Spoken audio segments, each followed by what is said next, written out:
Hey everyone, Dylan McManus here, talking to you from the Redwood Grove at Henry Cowell Redwood State Park. Over the past 4 months, you've probably noticed a handful of strange-looking wooden structures scattered throughout the old-growth forest. I'm here today to satisfy your curiosities, explain what these structures are, why they were created, and what will become of them in upcoming months.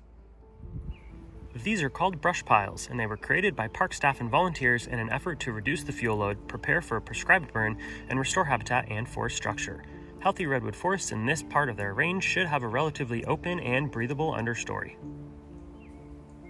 The return interval of fire in this particular area of the Santa Cruz Mountains is every 4 to 15 years. That means that wildfires should be naturally occurring in this forest every 15 years or earlier. The last documented wildfire in the Redwood Grove was in 1867, more than 150 years ago. Wow, the last prescribed burn in 2010. And now, 13 years later, we have just about reached the return interval upon which fire should be sweeping through this forest and cleaning things up a bit. And that's exactly what we're doing, cleaning things up and preparing for a controlled burn, which maintains the interaction between fire and redwood forests in a safe way. It's important to note that we are not cleaning the forest with a fine-tooth comb, because a little bit of chaos is actually a good thing, and part of a natural process that provides suitable habitat for many organisms. Like yellow-eyed encetinnas. Whoa! Antilobolus millipedes. Pacific wrens too, who nest in decaying logs and dead trees and also in the roots of overturned trees. And slender salamanders. Cute! Fire centipedes. Ecologically important, but ugh. Ring-necked snakes. There were actually 5 of them underneath this rotting log. Don't forget banana slugs, which I was surprisingly unable to find. Seriously, who finds snakes in the redwood forest but not banana slugs? That's weird. Also, this dead tree looks like pretty good habitat for both the silver-haired and big brown bat, both of whom rely on tree hollows in old-growth forests.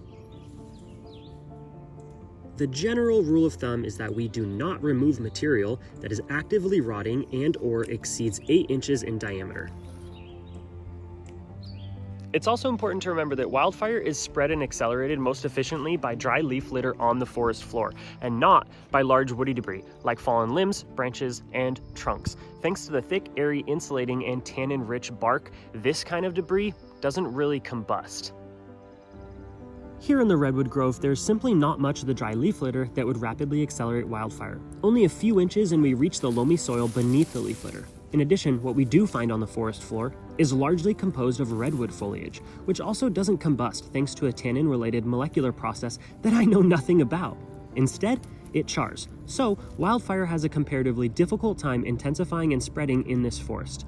This is why our efforts are largely targeting deadfall and accumulated surface material and focusing just as much, if not more, on habitat restoration.